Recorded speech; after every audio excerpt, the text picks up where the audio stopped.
8장은 예수님께서 5, 6, 7장에 기록한 산상 설교를 마치신 다음에 내려오셔서, 산에서 내려오셔서 행하신 일들을 기록하였지요.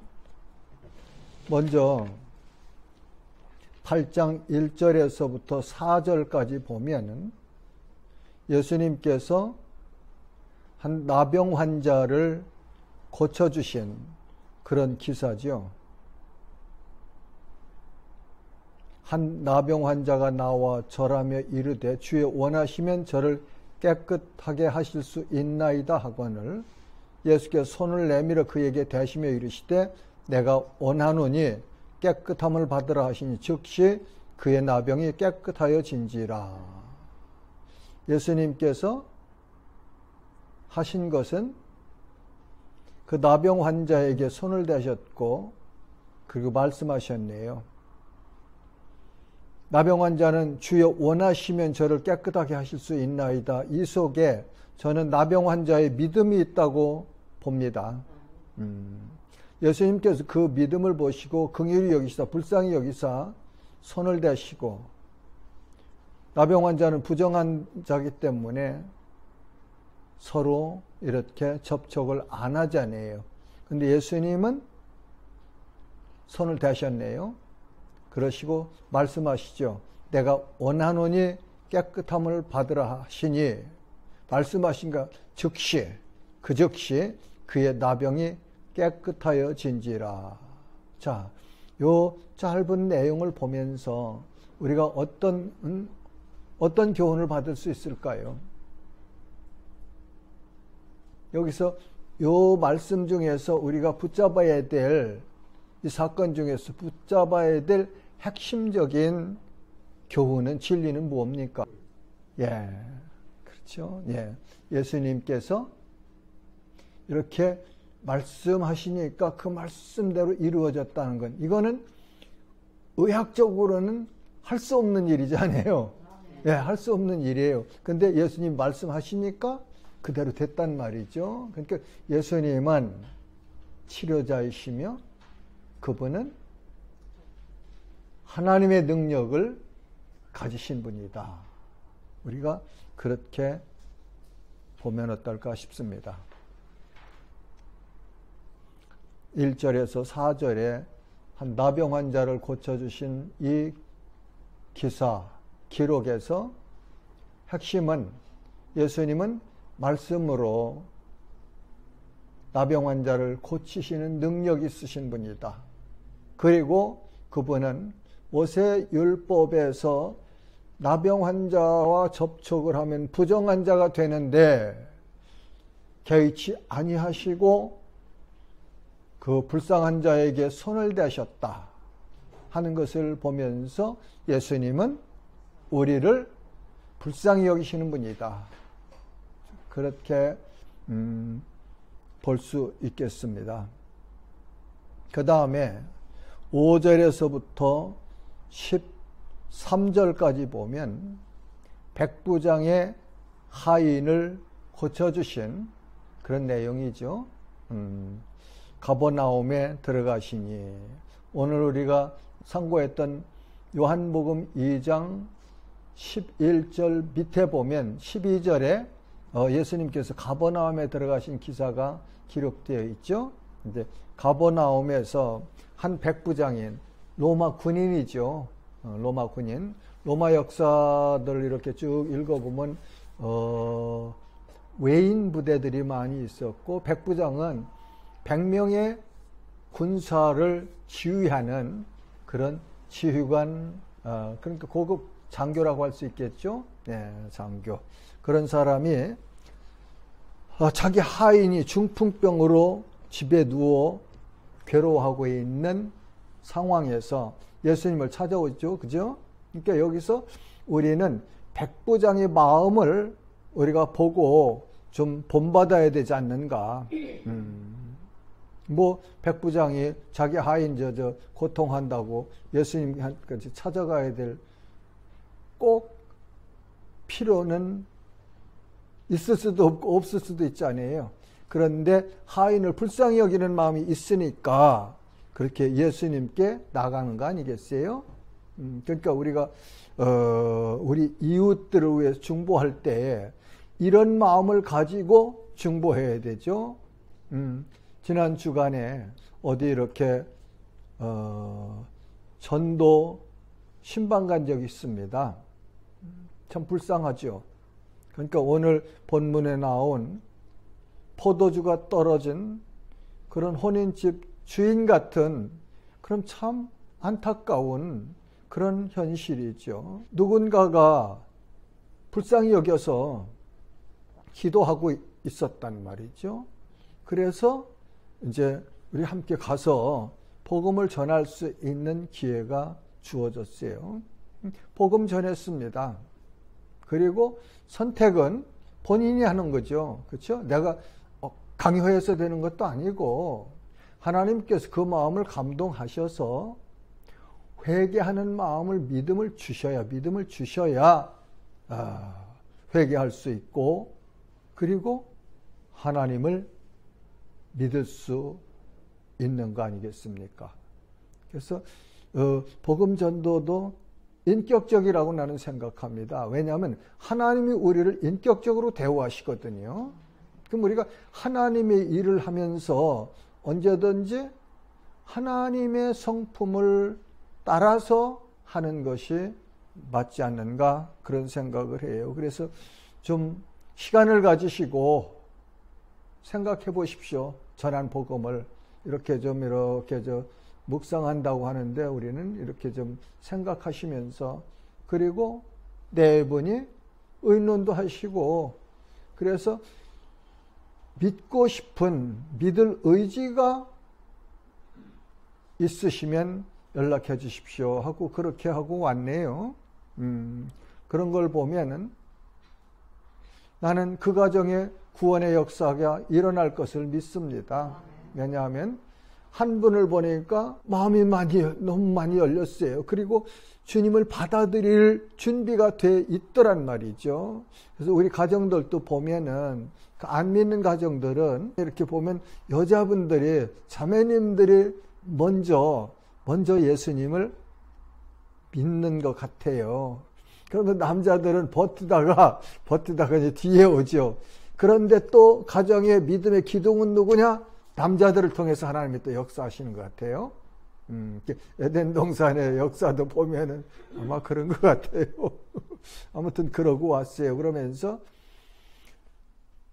그 영혼들을 불쌍히 여기는 이웃이 있어서 하나님 앞에 눈물과 기도를 드렸기 때문에 복음을 전할 수 있는 기회가 있었고 그리고 구원의 역사를 하나님께서 허락하시면 누군가 그 영혼들을 불쌍히 여기고 기도한 기도의 씨가 눈물이 하나님께서 역사하시는 요인이 되지 않았을까 생각을 하면서 나는 오늘 아침에도 하나님께 감사를 드렸습니다.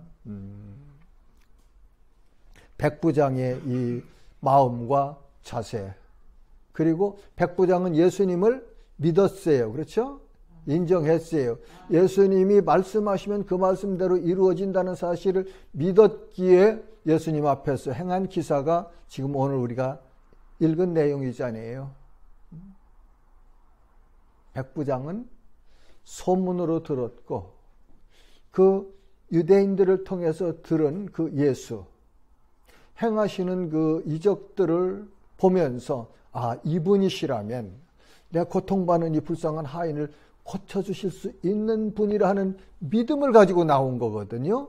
그러니까 예수님께서 13절에 보면 예수께서 백부장에게 이르시되 가라 내 믿은 대로 될지어다 하시니 그 즉시 하인이 나으니라.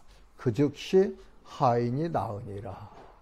그러니까 우리가 요 5절에서부터 13절을 상고할 때에 잘못하면 백부장의 믿음만 우리가 강조할 수 있어요. 그런데 그거보다는 백부장의 믿음을 보시고 하인을 고쳐주신, 말씀으로 고쳐주신 예수 그리스도를 찾아야 바른 키를 찾는다. 나는 그렇게 생각해요. 정의해요. 그래서 성경 해석에서 언제든지 하나님, 예수님을 키로, 메인 키로 이렇게 성경을 해석해야 유익하다, 바르다, 그렇게 생각해요. 여기서 내용은 우리 다 알아요. 그죠?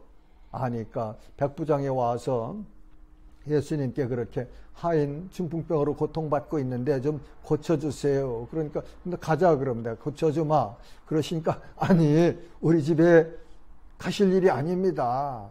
안 오셔도 나는 예수님을 감당할 수 없는 누추환자니까 말씀만 해주십시오. 말씀만 하시면 예수님이 말씀하시면 내 하인이 낫습니다. 그러면서 왜 그렇게 자기가 말하는지를 부연 설명을 하잖아요. 나도 내 수하에 부하들이 있는데 부하들 보고 이렇게 해라 하면 그대로 한다 그런 말이죠. 그러니까 예수님 당신은 하나님의 아들이시니까 말씀하시면 반드시 그 말씀대로 이루어진다는 믿음을 고백했다. 그렇게 해석할 수 있겠어요. 자, 그러면은 여기 저 백부장의 하인을 고쳐주신 예수님, 백부장이 우리 믿음 봤어요. 자, 그러면 하나님은 우리에게 은혜를 주세요. 그렇죠? 은혜를 주시는데 우리는 그걸 믿음으로만 받는 거예요. 믿음으로만 받을 수 있는 거예요. 믿음으로. 그렇게 해서 나타나는 역사가 구원이다. 그렇게 볼 수 있겠습니다. 이제 히브리서 10장 39절쯤 한번 찾아 읽어주세요. 우리는 뒤로 물러가 멸망할 자가 아니요 오직 영혼을 구원함에 이르는 믿음을 가진 자니라. 믿음을 통해서 영혼 구원함을 받네요. 히브리서 11장 6절 좀 읽어주세요. 믿음이 없이는 하나님을 기쁘시게 하지 못하나니 하나님께 나아가는 자는 반드시 그가 계신 것과 또한 그가 자기를 찾는 자들에게 상 주시는 이심을 믿어야 할지니라. 아멘. 믿음이 없이는 하나님을 기쁘시게 하지 못하나니 믿음으로 살 때 하나님을 기쁘시게 한다 그런 말이죠. 아브라함이 창세기 15장에 보니까 도저히 인간의 이성으로는 이루어질 수 없는 약속을 하나님이 하시거든요. 그런데 그 하나님을 믿었다. 그래서 그 믿음을 보시고 의로 여기셨더라 그러거든요. 믿음으로 우리가 의롭다 인정하심을 받을 수 있고 믿음으로 하나님을 기쁘시게 할 수 있다. 믿음으로 사는 거예요. 믿음으로 하나님을 믿음으로, 예수 그리스도를 믿음으로. 로마서 1장 16절에서 17절 읽어주시겠습니까? 로마서 1장 16절 17절.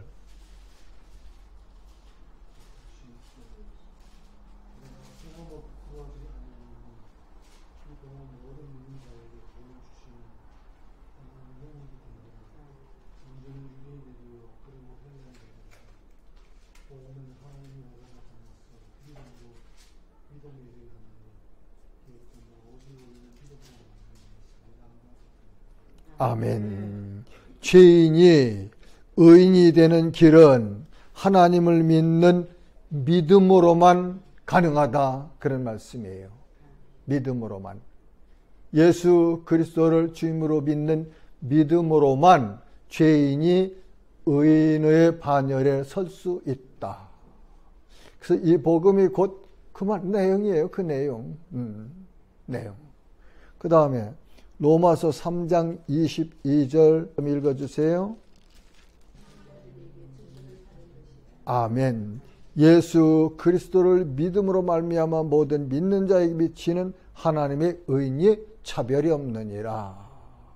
나도 예수 그리스도를 믿음으로 하나님께 의롭다함을 받았고 여러분들도 다른 것으로 의롭다 하심 받은 것이 아니고 예수 그리스도를 믿는 믿음으로 하나님께서 의롭다 하시는 판결을 받았다. 그런 말씀이죠. 그 다음에 28절과 30절에 보면은 그러므로 사람이 의롭다 하심을 얻는 것은 율법의 행위에 있지 않고 믿음으로 되는 줄 우리가 인정하노라. 내가 여러분이 성도들이 하나님 앞에서 의롭다 인정함을 받았는데 그것은 율법의 행위로 된 것이 아니고 오직 믿음으로, 예수 그리스도를 믿음으로, 하나님을 믿고 예수 그리스도를 믿음으로 되어진 것이다. 그런 말씀이죠.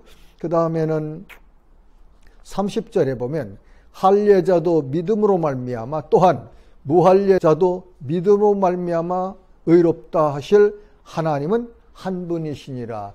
유대인이나 헬라인이나 지식인이나 야만인이나 선택된 백성이나 이방 백성이거나 의롭게 하시는 분은 하나님이신데 무엇을 통해서? 믿음으로.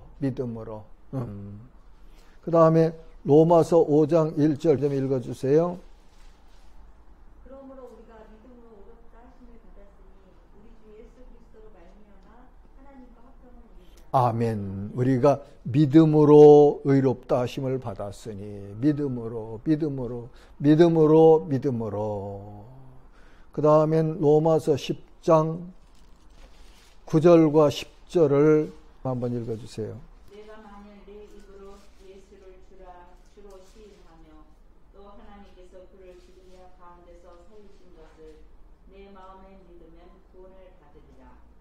사람이 마음으로 믿어 의에 이르고 입으로 시인하여 구원에 이르느니라. 예, 아멘. 마음으로 믿어 구원을 얻고 마음으로 믿어 의에 이르느니라. 그 다음에 갈라디아서 3장 26절 읽어주세요. 너희가 다 믿음으로 말미암아 그리스도 예수 안에서 하나님의 아들이 되었으니. 아멘. 너희가 다 누구 빼놓고 그런 게 아니고 모두가 다 믿음으로 말미암아 믿음으로 그리스도 예수 안에서 하나님의 아들이 되었으니. 하나님의 아들이 된 것이 그러니까 혈통도 아니고 족보도 아니라고 하시잖아요. 하나님 뜻대로 난 자가 하나님의 아들이라고 하시는데 그 아들이 된 것이 그리스도 안에서 믿음으로 되었다 그런 말이에요. 그러니까 믿음이 얼마나 고귀하고 소중한 건지 몰라요. 근데 이 믿음이 내가 지어서 먹는 게 아니고 내가 만들어내는 것이 아니고 하나님께서 주신 선물이다 그런 말이에요. 내가 구원받은 것이 하나님의 은혜예요. 믿음으로 받았는데 그 믿음이 하나님께 주신 선물이다 그런 말씀이에요. 내가 하나님 자녀된 것이, 내가 하나님의 영생 안에 영생을 소유한 것이, 내가 사망에서 생명으로 옮겨진 그 구원받은 것이 믿음으로 되었는데 하나님과 예수 그리스도를 주님으로 믿는 믿음으로 되었는데 그 믿음이 내가 만들어낸 것이 아니고 하나님께 주신 선물이라는 사실을 에베소서 2장 8절을 한번 찾아 읽어주세요. 너희의 그 은혜에 의하여 믿음으로 말미암아 구원을 받았으니 이것은 너희에게서 난 것이 아니요 하나님의 선물이라. 아멘. 구원을 믿음으로 말미암아 받았는데 그것이 너희에게서 난 것이 아니요 하나님의 선물이라. 하나님이 주셨다 그런 말씀이에요. 그렇죠? 자, 그러면 빌립보서 3장 9절 한번 찾아 읽어주세요. 안에서 발견되려 하느니 내가 가진 이는 율법에서 난 것이 아니요 오직 그리스도를 믿는 믿음으로 말미암은 것이니 곧 믿음으로 하나님께로부터 난 이라. 아멘. 내가 가진 의는 내가 율법을 행함으로 얻은 것이 아니고 그리스도를 믿는 믿음으로 얻은 것이니라. 누가 한 말이에요? 바울이 한 말이에요. 바울은요 율법 앞에서 우리하고는요 엄청난 차이가 있는 그런 사람이에요. 그는 히브리인 중에 히브리인이라고 하잖아요. 베냐민 지파라고 하잖아요. 바리새인이라고 그러잖아요. 율법에는 의롭다고 했어요. 그런데 그런 그가 하나님 앞에서 가진 의는 율법에서 얻은 것이 아니고 예수 그리스도를 믿는 믿음에서 얻은 것이다. 그러거든요. 그러니까 이 지금 믿음, 하나님을 믿는 믿음과 하나님께서 주신 이 믿음을 통해서 우리가 구원을 받았다는 사실을 명확하게 한번 정리하셔서 마음속에 심어 놓으셔야 돼요. 전도하실 때 이 말씀들을 증거하는 거예요. 그러면 역사는 누가 하느냐? 하나님이 하세요. 내가 할 수 없어요. 여러분 착각하지 마세요. 내가 누구 구원했다고? 그 거짓말이에요. 하나님이 하셨어요. 나는 뭐 했어요? 복음을 증거했어요. 증언했어요. 주신 말씀을 이렇게 말씀이 이러니까 이렇게 믿으시면 당신도 구원을 받을 수 있습니다. 나는 그렇게 해서 구원을 받았습니다 하고 증언하는 거잖아요. 증거. 그러니까 하나님이 인격적으로 우리를 대하시기 때문에 우리도 이웃을 대할 때 인격적으로 대하고 불쌍히 여기는 마음 가지고 하나님께서 역사하시도록 하는 것이 기도입니다. 그러면서 때가 있을 때마다 기회가 있을 때마다 전하는 거예요. 언제 하나님이 역사하실지 그건 모르잖아요. 우리가. 그건 하나님의 주권이니까. 예. 자, 그 다음에는 이제 다시 돌아가요. 저 마태복음으로 8장 14절에서 18절에 보면 베드로의 장모가 열병으로 누워 있는 것을 보시고 예수님께서 그의 손을 만지신 열병이 떠나가고 여인이 일어나서 예수께 수종들더라. 저물매 사람들이 귀신 들린 자를 많이 데리고 예수께 오거늘 예수께서 말씀으로 귀신들을 쫓아내시고 병든 자들을 다 고치시니 이는 선지자 이사야를 통하여 하신 말씀에 우리의 연약한 것을 친히 담당하시고 병을 짊어지셨도다 함을 이루려 하시더라. 그러니까 예수는 예언된 말씀을 성취하신 분이다. 예수께서 오셔서 사역하시는 것은 이미 구약에서 하나님께서 선지자들을 통해서 예언한 그 예언을 이루신 분이다. 그런 의미가 있지요. 자, 그 다음에 18절에서부터 22절에 보면은 예수께서 무리가 자기를 외워싸는 것 없이 건너편으로 가기를 명하시니라. 한 서기관이 나와 예수께 아뢰되 선생님이여 어디로 가신데 저는 따르리이다. 예수께서 이르시되 여우도 굴이 있고 공중에 새도 거처가 있을 때 인자는 머리 둘 곳이 없다 하시더라. 어떻게 해석하면 될까요? 인자는 머리 둘 곳이 없다 하시더라. 저는 요 말씀을 그렇게 생각합니다. 예수님의 나라는 이 땅이 아니었다. 이 땅이 아니셨다. 그분의 나라는 하나님 나라였지 이 땅의 나라가 그분의 나라가 아니었다. 그분의 나라를 이 땅에 이루러 오셨지만 예수님이 사역하시는 동안은 이 땅이 하나님 나라가 예수님 나라가 아니었다. 그러시면서 21절 22절 보니까 제자 중에 또 한 사람이 이르되 주여 내가 먼저 가서 내 아버지를 장사하게 하라카옵소서. 제자 중에 한 사람이 아버지가 죽었네요. 그래서 예수님 나가서 우리 아버지 장사 좀 먼저 하게 하락해 주세요. 그러니까 예수님이 하시는 말씀이 예수께서 이르시되 죽은 자들이 그들의 죽은 자들을 장사하게 하고 너는 나를 따르라 하시니라. 여기 22절 말씀이 좀 해석하기가 이해하기가 어렵잖아요. 그죠? 죽은 자들이 죽은 자를 장사하게 하고 죽은 자가 어떻게 죽은 자를 장사할 수 있겠습니까? 그러니까 영적인 의미와 이 현실적인 육신적인 의미가 있는 거로 봐야 이 요절이 해석되는 것 같아요. 죽은 자들 아직 예수 믿지 않아서 거듭나지 못한 사람들, 그죠? 죽은 자라고 하니까 그 죽은 자들이 물리적으로 죽은 사람을 장사하게 하고 너는 나 따라와. 너는 나 따라와. 너는 나 따라와. 너는 생명길로 가고 있으니까 넌 나 따라와라.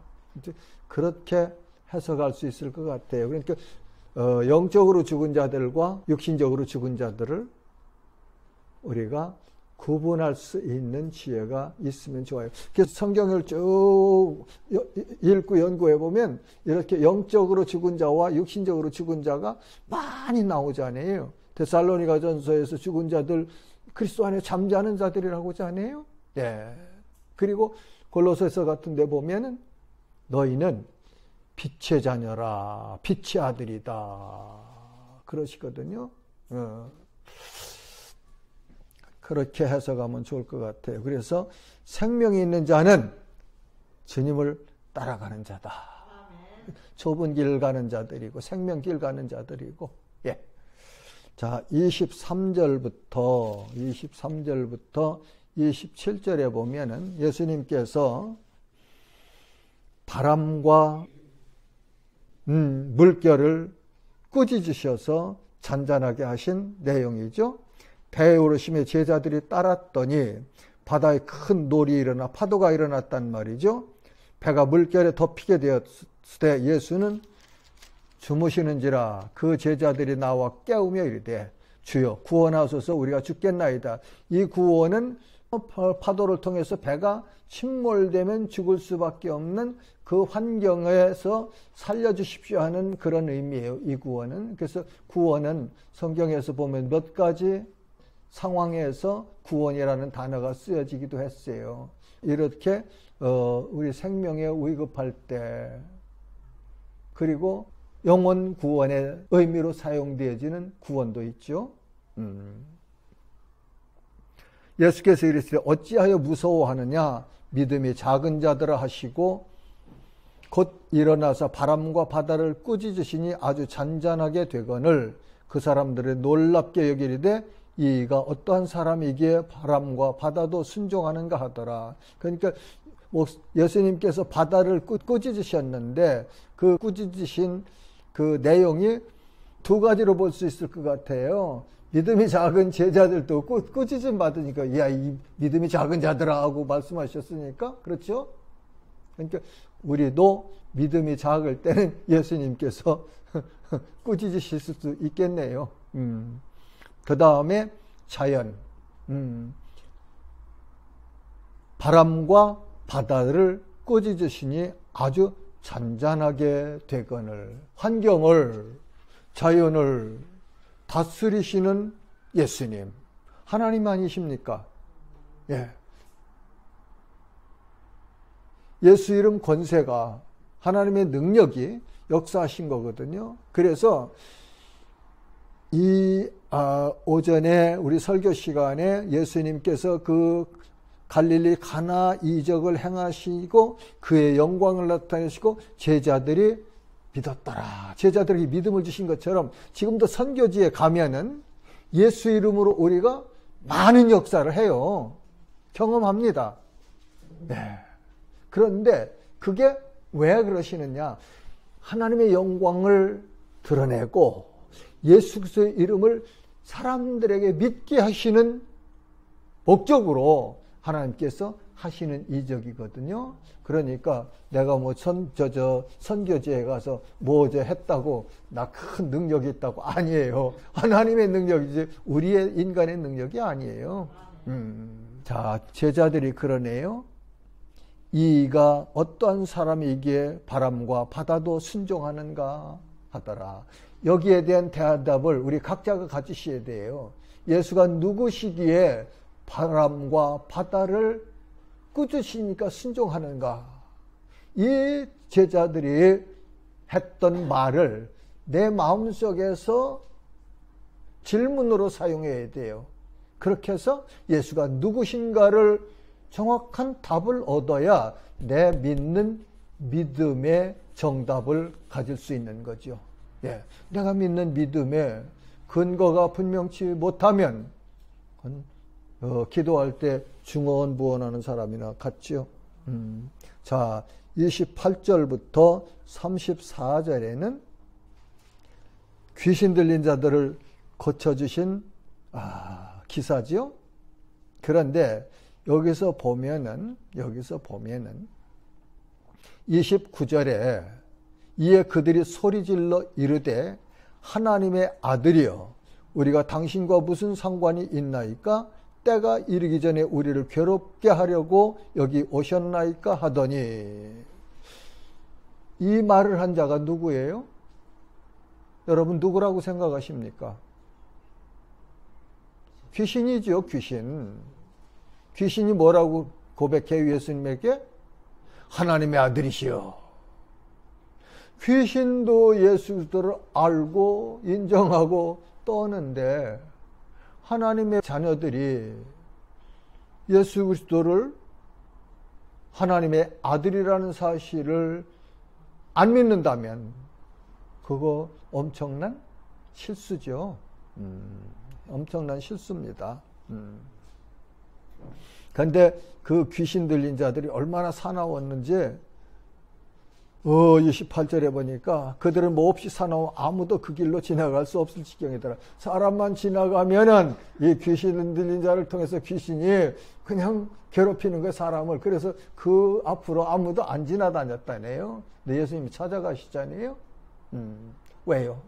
귀신 들린 자를 불쌍히 여기셨기 때문에 귀신 들린 자를 고쳐주시려고 예수님이 이 땅에 오신 목적이 그렇단 말이죠. 우리를 사망에서 구원해 주시려고 오셨고 그 구원 속에는 자유함이 있고 진리 안에 거하게 하시고 지난번에 제가 설교할 때 말했어요. 나를 따라오너라. 왜 따라오라고 하시는가? 따라가면 무엇을 주시려고 따라오라고 하는가? 예, 영생을, 진리를, 자유를, 평강을 주시려고 부르셨단 말이죠. 예수님은 그걸 우리에게 주시려고 오신 분이다. 그 사실을 우리가 알아야 되죠. 그래서 귀신들이 뭐라고 해요? 31절에 보니까 예수께 간구하여 이르되 만일 우리를 쫓아내시려면 돼지떼에 들여보내주소서 하니 그들에게 가라 하시니 귀신들이 나와서 사람에게서 나왔죠. 돼지에게로 들어가는지라 온 떼가 비탈로 내리다라 바다에 들어가서 물에서 몰사하거늘 치던 자들이 달아나 시내에 들어가 이 모든 일과 귀신 들린 자의 일을 고하니 돼지 치는 자들이 놀랬죠. 놀랬잖아요. 얼마나 놀랬겠습니까? 거기 나타난 일을 보세요. 예수님이 오셔서 귀신 들린 자를 불쌍히 여기시고 귀신이 예수님 앞에 이렇게 말하니까 들린 자의 입을 통해서 했을 거예요. 그러니까 예수님께서 말씀하시니까 귀신들이 그 사람에게서 나와서 돼지떼에게 다 들어갔다고 그러거든. 그 돼지떼가 그냥 저기 호수로 내리달아서 다 몰사했다고 그러니까 돼지 치는 자들은 얼마나 놀랐겠습니까? 다 잃어버렸잖아요. 지금 큰일 났잖아요. 사원 같으면 만약에 이제 주인한테 파여당할 그런 위기잖아요. 대단히 놀랐을 거 아니에요. 그러니까 동네에 가서 고했다네요. 온 시내가 예수를 만나려고 나가서 보고 그 지방에서 떠나시기를 간구하더라. 여기 이 사람들은 예수님을 만나보려고 나가서 보고 그 지방에서 떠나시기를 간구했네요. 아니 오셨으니 우리 동네에서 우리 교회에서 우리 가정에서 토점 진리를 전해 주십시오 하면은 좋죠. 그죠? 그런데 우리 동네에서 우리 교회에서 떠나십시오. 그러니까 그런 생각 나요. 뭐 예화예요. 예화. 미국의 어떤 동부에 있는 교회 건물도 참 좋은 교회에 예수님이 와서 교회를 들어가시려고 하니까 아마 거기 안내자가 예수님이 남루하게 입으셨나 보죠. 나그네처럼. 그러니까 당신은 여기 못 들어옵니다. 이제 그랬나 봐요. 근데 그 옆에 문 앞에서 어떤 흑인이 한 사람이 앉아서 울고 있더래요. 그 예수님께서 너 왜 우냐? 그러니까 예수님, 난 예수님이 아니고 나는 이 교회에 들어가서 예배를 드리고 싶은데, 하나님을 찬양하고 예배를 드리고 싶은데 흑인이라고 못 들어가게 해서 안타까워서 울어요. 그러니까 예수님이 야 나도 암 들여보내줘서 못 들어갔다, 울지 말아라 그러신데 보니까 예수님이었다. 그러니까 사람을 차별해서 외모로 그렇게 판단하지 말아라.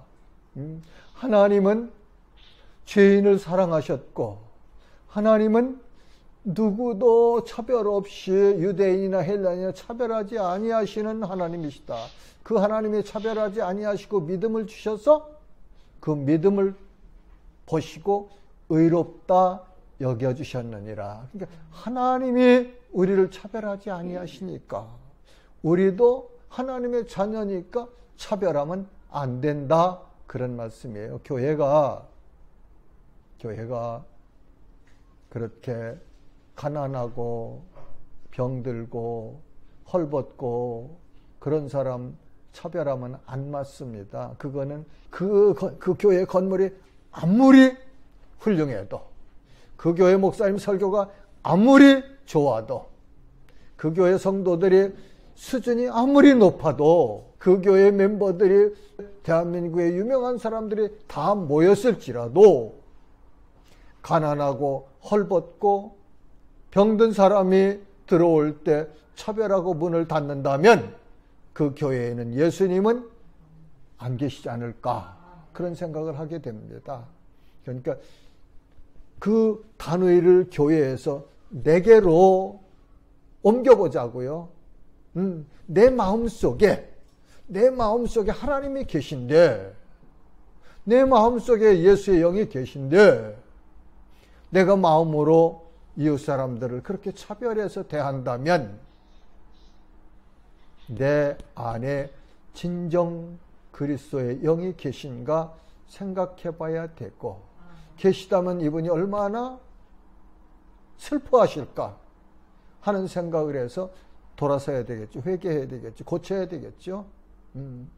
그것이 진정한 하나님이 기뻐하시는 교회다, 그렇게 생각할 수 있겠습니다.